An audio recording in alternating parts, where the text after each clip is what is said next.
July 19th, 6:42 p.m. Portland, Oregon. I didn't fall because I was weak. I fell because I was hit.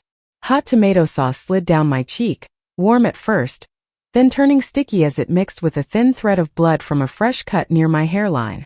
I stayed on the kitchen tiles for a moment, feeling the cool floor steady me while the room spun. Above me stood my son-in-law, Andrew, his hand still curled from the throw. He stared down at me with an unsettling, empty kind of hatred. "I'll make sure you don't live here anymore," he said quietly. "I'll get rid of you for good." On the table beside me, splattered with sauce, lay a crumpled sheet of paper. I reached for it with trembling fingers. Even blurred, the first line was unmistakable. Notice of lease termination. Effective immediately. Signed, Andrew Cole. So it was true. At 71 years old, he was preparing to throw me out of the house. And in the living room, my daughter, Gabriella, didn't even turn her head. She simply lifted the remote and raised the volume of the television, loud enough to bury my humiliation beneath someone else's laughter. In that noise and in the small silence inside my own chest, I whispered, "How could they do this to me?" Then, because this is not the beginning, only the moment everything snapped, I added softly, "If you want to hear my full story, stay with me. And now let me tell you how it all began. My name is Ellen Ramirez, and by the time all of this happened, I was 71 years old. I had lived long enough to know the weight of responsibility, the ache of loss, and the quiet strength that comes from surviving both. I raised my daughter alone after my husband, Luis, passed away when Gabriella was only 11. I worked in a small workshop not far from our old home in Gresham, sanding tabletops and repairing chair legs until my hands grew calloused and strong. The hum of the machines became the background of my life, steady and predictable. It kept me afloat in the years when grief threatened to swallow me whole. I was never wealthy, never extraordinary in any public sense, but I built a life through steady, patient work. I learned to manage numbers, deadlines, bills, and repairs. I taught myself how to fix what was broken, whether it was a loose hinge or a trembling heart. For most of my life, I believed that resilience meant enduring quietly. That belief became a kind of armor, heavy but dependable. When Gabriella married Andrew, I thought perhaps the world was giving her what I couldn't. Stability, companionship, someone to share the small burdens of daily living. Andrew shook my hand with a firm grip the first time we met. He said all the correct words, the polite ones, the ones meant to charm a future mother-in-law. But over the years, I began to understand that some men wear respect like a borrowed jacket, comfortable only when people are watching. When the room empties, so does their courtesy. After my fall the previous winter, when movement became difficult and the doctor warned me not to stay alone, Gabriella asked me to move in with them. I hesitated. Pride is a stubborn companion at my age. But I thought it would only be for a few months. I packed my belongings into 2 suitcases. Clothes, a small wooden box with Luis's faded letters, my tools, and the ceramic mug Gabriella painted in 3rd grade. A blue lily shaped slightly crooked on the side. For a while, I tried to convince myself that I was simply adjusting. That the tension in the house was temporary. That Andrew's clipped tone wasn't directed at me. That Gabriella's silence wasn't agreement, only exhaustion. But the truth had a way of settling into the corners, gathering like dust no one bothered to sweep. To them, I became something much smaller than myself. A free housekeeper who washed the dishes they stacked carelessly in the sink.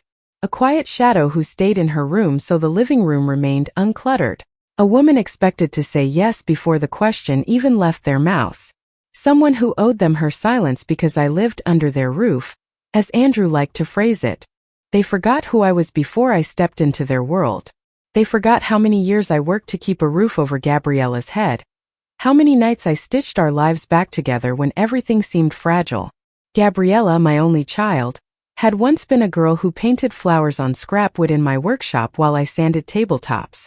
She used to hum while she worked, a soft tune she made up. She used to look at me with clear, curious eyes and ask, "Mama, does it get easier when you're older?" I never imagined that someday she would sit in another room while I was being humiliated within earshot and choose the noise of a television over the sound of her own mother falling. But that is not where the story truly begins. The beginnings are quieter, the way cracks form beneath the paint of an old chair. Hidden at first, then widening slowly, until one day the entire surface reveals what has been weakening underneath. And so before the night when Andrew threw the sauce and the paper landed beside me, before the cut on my forehead and the sting of betrayal, there were earlier moments, small dismissals that shaped the path toward that kitchen floor. Moments that, at the time, seemed almost insignificant. But looking back now, I can trace them like stitches on fabric, each one tightening the pattern of who they believed I was allowed to be. And this is where the unraveling truly began. The first real crack appeared on my third day in their home, though I didn't recognize it for what it was. I had unpacked slowly, setting my folded shirts into the narrow dresser Andrew cleared for me in the guest room. The window overlooked their small backyard. Mostly dry grass, a leaning fence, and Gabriella's neglected herb planter that once held basil and rosemary. I remember touching the windowsill that morning, feeling the faint hum of the dishwasher in the kitchen. I told myself it would be temporary. Just a few months, I repeated silently, as though rehearsing a promise. That afternoon, I moved carefully down the hallway using the handrail, still adjusting to the stiffness in my knee from the winter fall. I heard Andrew before I saw him.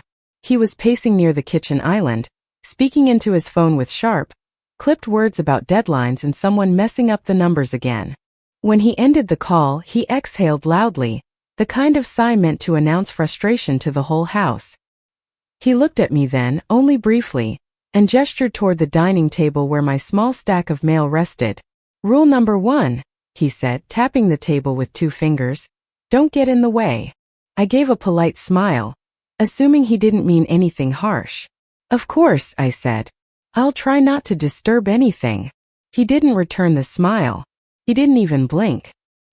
He simply turned away, opened the fridge, and muttered something under his breath that I pretended not to hear. At the time I thought it was stress.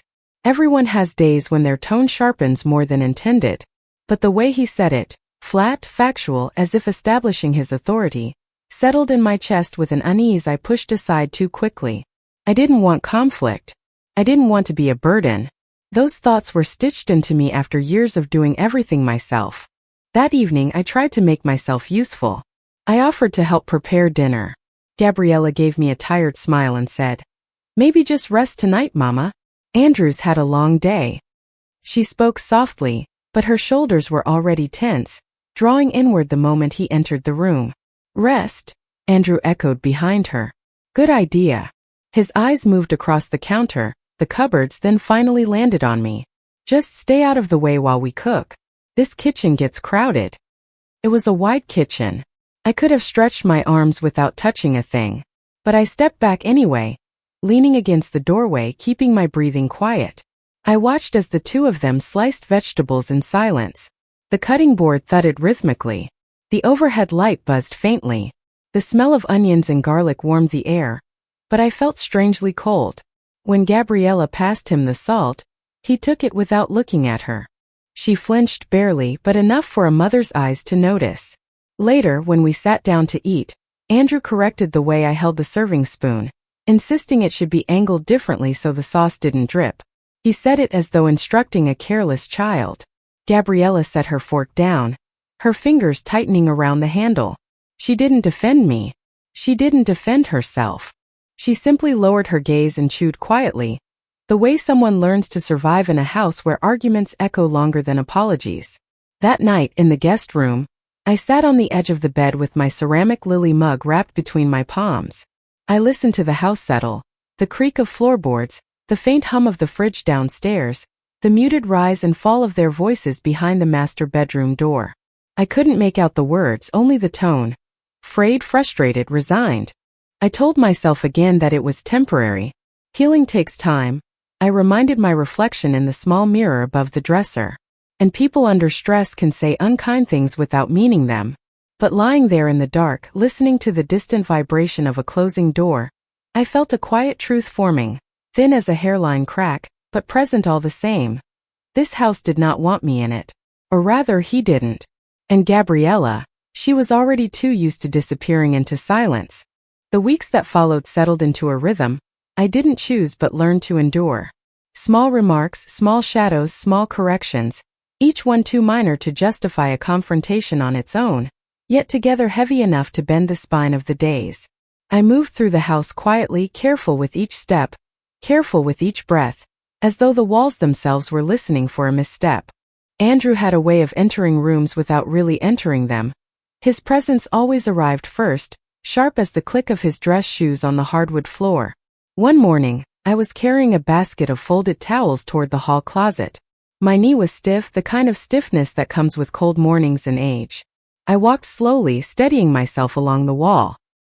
He came up behind me with an exasperated groan. "Why are you walking so slowly?"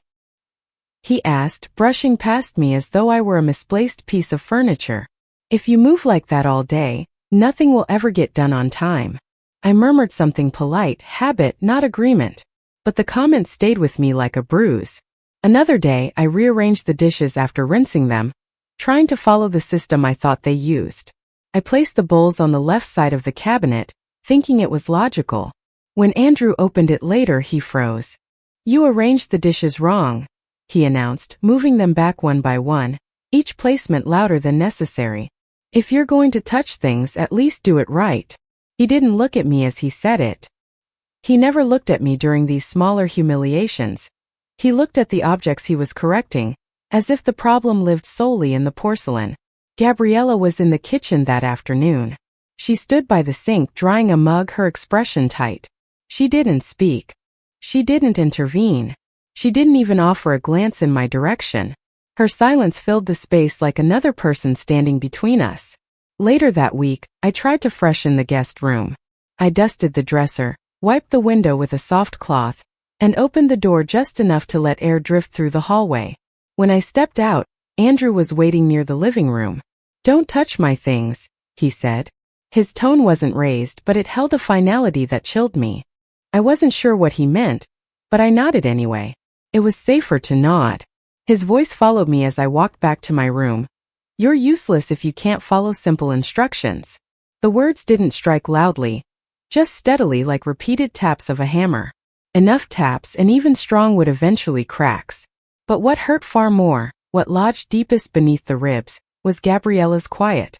She moved through the house with her shoulders close to her ears, her arms folded often, her voice small. She flinched at Andrew's sharp comments the same way she used to flinch at thunder as a child.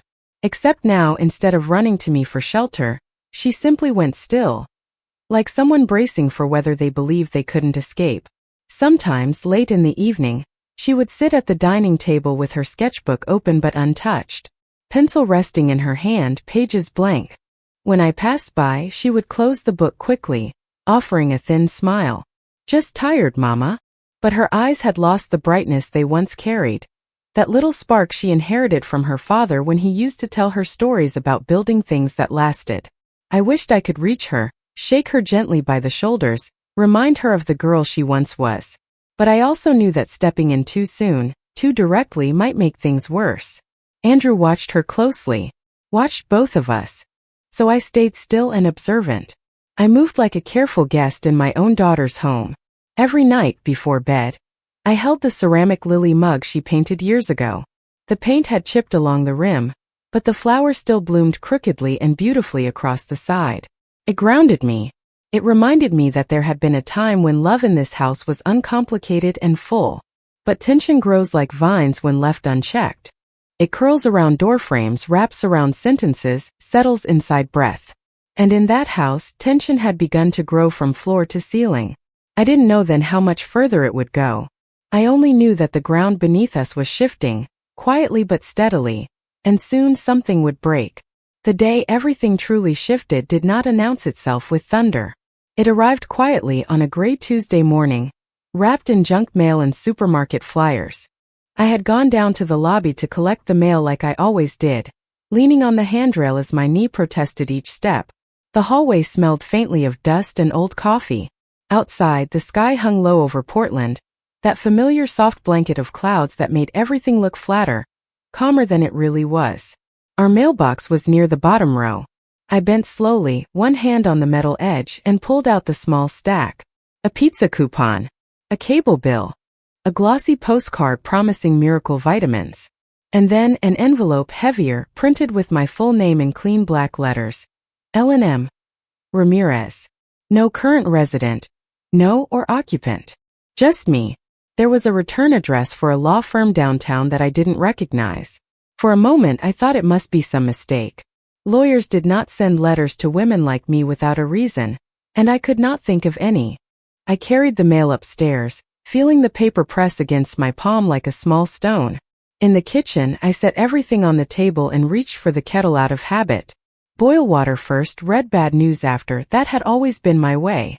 The hum of the refrigerator filled the silence. From the living room, I heard Gabriella's laughter from the sitcom she liked to watch in the mornings. An audience giggles rising and falling like waves that never reached the shore. The envelope waited. My name stared back at me. I sat down, slid a butter knife under the flap, and carefully opened it. Inside was a folded document, thick paper with an embossed header. I straightened my glasses and began to read. Trust value: $9,100,000. For a second I thought I had misread. My heart gave a strange little jump in my chest. I read it again, whispering the numbers under my breath as if they might sound less impossible out loud. 9,100,000. The next lines made my fingers go still. Property owner, Ellen Ramirez. Address: 312 Oak Ridge Residence. Our building. The place where Andrew reminded me I lived, under their roof. The hallways I walked quietly so as not to disturb him. The kitchen where he corrected the way I stacked dishes. The guest room where my lily mug rested each night. The letter explained in careful legal language that my late husband Luis had established a trust years before his death. The Oak Ridge building, this very property, had been purchased in his name and now, through a series of finalized transfers, belonged entirely to me. The document detailed rental income projections, management notes, and banking contacts. It had been delayed due to some administrative issue, the lawyer wrote, but now everything was settled. They encouraged me to call with any questions. My hands trembled, but not from fear. I felt something else, like a door inside my chest opening slowly, letting in a draft of unfamiliar air. I thought of Luis then, of his long hours, the way he used to come home with sawdust on his clothes and ideas in his eyes. He had always talked about securing the future, but I never imagined he had done something of this size, this scale. I had lived frugally for years, stretching paychecks, counting coins at the kitchen table, never knowing that somewhere on paper, my name was attached to a number like that. I sat there for a long time, listening to the kettle whistle, the television chatter, the faint traffic outside. Life continued its ordinary noises while, on the table in front of me, my reality quietly rewrote itself. Then the front door opened with a bang. Andrew came in, talking loudly on his phone about investors and delays. He dropped his keys in the bowl by the door with that careless clatter that always made me flinch. He saw the envelope on the table. His eyes flicked to the law firm's logo, then to my face. "What's that?" he asked. "Mail," I said, folding the paper halfway, my fingers instinctively sliding to cover the printed amount. "For me." His gaze sharpened. "For you? From a law office?" He stepped closer, voice lowering. "You don't have any legal business. Let me see it." Instinctively, I pressed the document to my chest. That tiny movement changed everything. His expression hardened, like a door slammed shut behind his eyes. In that second I realized something. Andrew was not used to being told no. Not by anyone, and certainly not by the woman he considered a dependent guest in his home. "It's personal," I said quietly. His jaw clenched. For a moment we just looked at each other across the kitchen table. The trust letter between us like a drawn line. I saw calculation flicker across his face, quick and sharp. He didn't know what the paper contained yet, but he understood somehow that it was important. And from that moment on, the danger stopped being subtle. That was the first moment I felt dangerous. The moment of realization did not arrive like a flash of lightning. It came slowly, like a curtain being drawn back from a window that had been covered for years. After Andrew saw the envelope, after he demanded to read it and I refused, the air in the kitchen thickened. I could almost hear the shift, the way you hear a chair scrape the floor in a quiet room. He stepped closer. The smell of his aftershave and the faint trace of coffee on his breath reached me before his words did. "You think you can hide things in my house?" he asked. His voice was low, controlled in that careful way people use when they are already standing at the edge of losing control. It's my business, I answered. My fingers tightened around the paper. My name is on it. The truth of that sentence changed something inside me. For the first time in that home, I said something that drew a clear line between us. Not guest. Not burden. Owner. He heard it, even if I didn't use the word aloud. He reached for the document. I stepped back. His hand caught the edge of the table instead, jarring a plate that had been left there with a half-finished portion of pasta. The plate slid, wobbled, then tipped. The next moments happened quickly, and yet in my memory they unroll slowly, frame by frame. The plate flew from the table. Red sauce spun through the air in a bright arc. The ceramic hit the floor near my feet with a crack that splintered the quiet. Something, his arm, his shoulder, I will never know exactly which part of him, struck me hard enough to throw me off balance. I didn't fall because I was weak. I fell because I was hit. The back of my head met the lower cabinet. Pain flashed white at the edges of my vision. I slid down to the floor, the cool tile greeting me with a shock that almost felt welcome after the heat of the impact. Tomato sauce spread across my cheek, seeping into the lines of my skin, mixing with a slow, warm trickle of blood from a fresh cut along my temple. Above me, Andrew stood breathing heavily, fists clenched at his sides. He looked down at me not with panic or concern, but with that same empty hatred I had seen growing in his eyes for months. "I'll make sure you don't live here anymore," he said. His voice shook, not with regret but with fury. "I'll get rid of you for good." On the table, beside the overturned glass and the smear of sauce, lay a second piece of paper I hadn't noticed before. It was crumpled at one corner, touched by red. I reached up with unsteady fingers and pulled it down to me. The letters blurred at first, then focused slowly as I blinked away tears, not from the pain, but from the realization of what I was reading. Notice of lease termination. Effective immediately. Signed, Andrew Cole. He was already preparing to erase me. In the living room, the television volume rose suddenly. Gabriella didn't come running. She didn't call my name. She didn't ask what had happened. The canned laughter from the show swelled, covering the sound of my breath, the drip of sauce onto tile, the quiet scrape as I shifted my hand against the floor. For a long moment I lay there staring at the ceiling. The kitchen light buzzed softly above me. The fridge hummed. Somewhere outside, a car door slammed, ordinary and distant. Then inside that ordinary noise, something in me settled.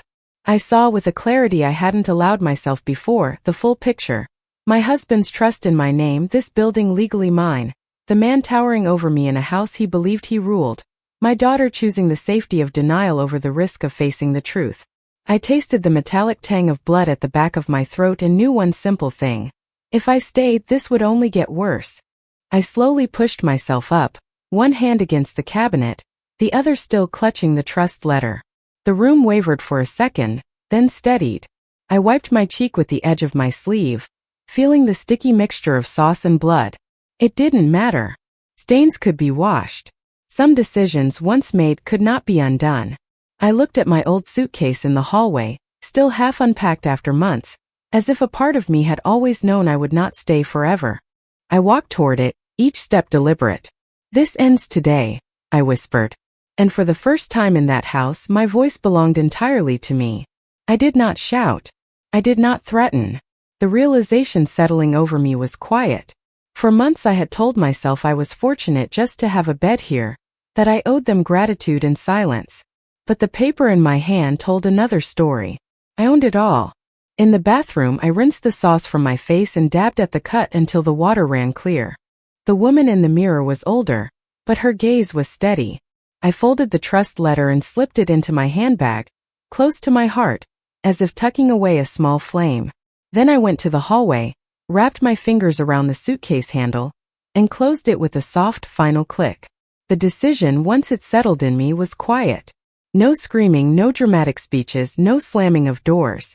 Just a series of small, deliberate movements, as steady as the way I used to sand wood in the workshop, back and forth, patient, shaping something new. I zipped my old suitcase shut, the teeth of the metal closing with a soft, final sound. My lily mug went on top, wrapped in a worn scarf. The trust letter I folded carefully and slid into the inner pocket of my handbag, close enough to feel its outline when my hand rested there. When I stepped into the hallway, Andrew was on his phone in the bedroom, Voice raised, the words idiots and delays drifting out like smoke. Gabriella sat curled on the couch, the television light flickering over her face. She looked up when she heard the wheels of my suitcase. Mama! Her voice was small. What are you doing with your bag? I'm going out for a few nights, I said. I need some time to think. Her eyes widened, then darted toward the bedroom door. That tiny glance said more than any confession. Did something happen? She whispered. I held her gaze. A lot of things have happened, I answered gently. But I'm all right. I just won't be staying here for now. She swallowed, fingers tightening around the remote. Where will you go? I'll manage, I said. I always have. She almost rose from the couch, then seemed to remember the man in the other room. Her body settled back down. Let me know you're safe, she murmured instead. I will. I wanted to reach out and touch her cheek like when she was little to say, come with me. But it wasn't time yet. You cannot pull someone out of a fog they still believe is air. I stepped out into the hallway, the apartment door clicking shut behind me. The building's corridor smelled faintly of cleaning solution and old carpet. My cut throbbed dully under the bandage I had pressed against it. I took my phone from my pocket and called the taxi company I used to use after long shifts at the workshop. Yellow Star Cabs, a man answered. This is Ellen Ramirez, I said. Pick up at Oak Ridge Residence, front entrance, please. On its way, Ms. Ramirez. Outside, the air was cooler, tinged with the scent of distant rain. I stood by the front steps with my suitcase beside me, and the trust letter reassuringly present against my side. The building's brick facade loomed above, familiar yet suddenly different. For years I had walked in and out of it as a tenant, a guest, a burden. Tonight I stood there as its owner, even if only the paper and I knew it. The taxi pulled up, headlights washing the sidewalk in pale light. The driver, a middle-aged man with kind eyes, got out and lifted my suitcase into the trunk without comment. Where to? He asked. Downtown Marriott, I said. Luis and I had once splurged on a night there for our 20th anniversary. I could still remember his hand in mine as we watched the city lights from the window. Two people who thought owning a small house was the height of security. He had been planning more, it seemed, without telling me. The ride was quiet. Portland slid past the windows, coffee shops closing for the evening, cyclists weaving through traffic, neon signs flickering on. I watched it all with a strange sense of distance, like I was leaving a life and moving toward another that had been waiting just out of sight. At the hotel, I checked in under my own name. One night for now, I told the clerk. I may extend. The room was simple. Crisp white sheets, a desk, a chair, a window overlooking the river and the faint grid of city streets. I set my suitcase by the wall, placed the lily mug on the desk, and took a deep breath. The hum of the air conditioner replaced the familiar hum of the fridge back at the apartment. It felt like stepping into a quiet, neutral space where nothing and no one had a prior claim on me. I sat down, smoothed the trust letter on the desk, and picked up the phone. The number for the law firm was printed clearly at the bottom. Good evening, Hart and Miles, a woman answered. My name is Ellen Ramirez, I said. I received a trust notice today regarding the Oak Ridge residence. I'd like to discuss taking full control and confirming my legal ownership. There was a pause, the sound of typing. Yes, Ms. Ramirez, she said. One moment, please. I'll transfer you to Mr. Hart. A few clicks later, a measured male voice came on the line. Ms. Ramirez, I'm glad you called. We've been expecting to hear from you. He walked me through the details. The trust Luis had set up, the property purchase, the way management had been handled by third parties. He confirmed clearly and simply that the building was legally mine. I listened, pen in hand, writing notes on the hotel stationery as if I were back in school. I'd like to assume active control, I said when he finished. As soon as possible. That's entirely within your rights, he replied. We can authorize access to all accounts and records tonight. There will be electronic forms for you to sign. After that, management decisions are yours. Good, I said. I also want the property transferred into a neutral LLC. Use my initials. It should be clear legally, but not obvious personally. He approved the plan and explained the process. It sounded complicated, but under his guidance it unfolded step by step, like instructions for assembling a solid piece of furniture. I had done that my whole life. What about Unit 3B? I asked at last. The tenants are my daughter and her husband. I want to know their current arrangement. He checked. They are paying at a discounted rate, about 45% below market, per a note from the prior manager. It was coded as a family concession. Of course it was. Remove the concession, I said quietly. Issue a rent adjustment to standard market value. And please begin appropriate eviction proceedings for cause. There has been harassment and attempted illegal termination of my own lease. I'll provide written details. He did not question my resolve. Lawyers, I suppose, hear many stories by the time they're gray. We'll proceed according to the law, he said. Notices will go out from the LLC. Your name does not need to appear. Thank you, I said. My voice shook just slightly now from exhaustion, not doubt. By the time I ended the call, I had gained full control of the trust, confirmed my unquestioned ownership of the building, ordered a 45% rent increase for their unit, instructed the start of eviction proceedings, initiated the transfer of all property documents under a neutral company bearing only my initials. They would receive emails and letters over the next days, official and impersonal.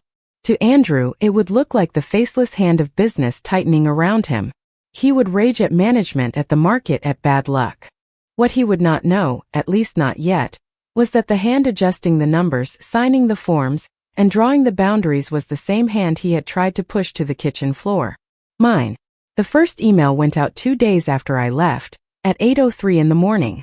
It came from the new LLC, a neutral name with no hint of me in it. The subject line was dry. Notice of rent adjustment. Inside, it explained that all concession discounts at Oak Ridge residents were being removed. In 30 days, their rent would rise to standard market value, 45% higher than what they were paying. Any questions, it said, should be directed to building management. Andrew called within the hour. This must be a mistake, he told the manager. We have an agreement. You can't just raise it like that. Our records show no current special agreement, the manager replied. The prior concession was discretionary and has been discontinued by ownership. Then I want to speak to the owner, Andrew snapped. You are, the manager said. I was told. There was a long silence. He wasn't used to being told no. When the numbers were repeated, he swore, then demanded to know who had bought the building. What kind of greedy investor would do this? Within a week, a second notice followed. A letter about reports of disruptive behavior and damage to common property. Complaints had come in about shouting, things breaking late at night, doors slamming hard enough to shake the hallway. I knew those sounds. I had listened to them through the thin wall of the guest room for months. Andrew's frustration turned to panic. He stormed down to the office, raised his voice, called the notices harassment, threatened lawsuits. The more he raged, the more carefully the staff wrote everything down. Money began to tighten. Through the reports from the trust accounts, I saw his card declined at the online portal, then partial payments, then none at all. Late fees stacked quietly like snow. One evening, Gabriella called me. Her voice already told me the shape of her face. Mama, have you heard anything about the building changing ownership? She asked. I've heard something, I said. How are you? She hesitated. Andrew says they're trying to squeeze us out. He yelled at the woman in the office today. I had to go back and apologize. She said someone filed a complaint about noise. Did you? I asked. A small pause. Yes, she whispered. Anonymous. I couldn't sleep. He broke the kitchen chair last week. He said it was an accident, but the sentence fell apart. You don't deserve to live like that, I said. There was only so much more I could say without revealing everything. Remember that, whatever happens. A week later, Andrew hired a private investigator. I learned of it when the man called the office to verify the LLC. All he received was what was public. A company registered under my initials, the transfer date, the law firm's name. Not enough for certainty, but enough to disturb the water. He kept digging. In an old newspaper archive, he found a short article about Luis, a quiet piece on a craftsman who, late in life, began buying small rental buildings. Oak Ridge residence was mentioned by name.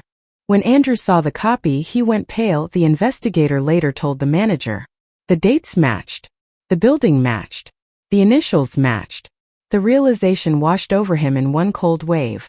The woman he had tried to push out of his home owned the walls around him. He began to suspect the truth. But suspicion does not grant control. And for him it came far too late. The night everything finally broke, the security supervisor called me. "Ms. Ramirez, we're at Oak Ridge Unit 3B, he said.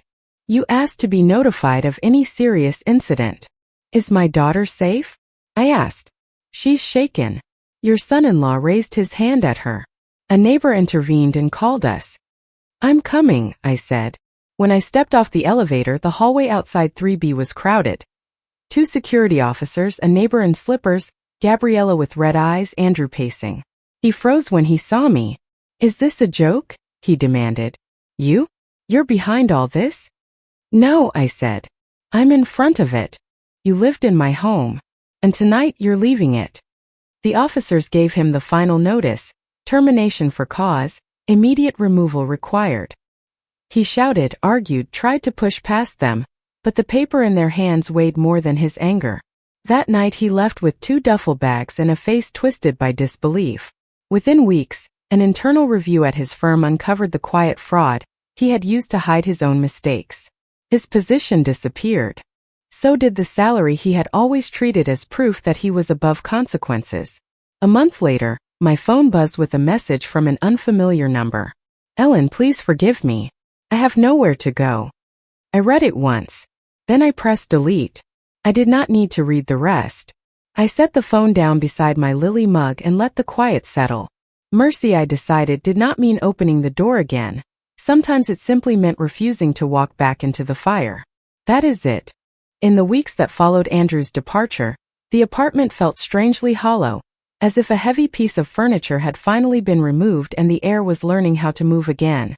I stayed at the hotel for several more days, letting the quiet wrap around me like a towel still warm from the dryer.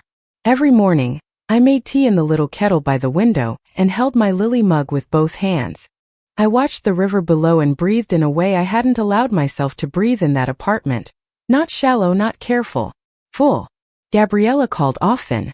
At first, her voice carried a tremble, as though she were speaking inside a cathedral where every word might echo into judgment. "Mama, I'm sorry," she said one evening, her voice breaking on the second word. "I should have said something sooner." "You were surviving," I told her gently. "Survival doesn't leave much room for bravery."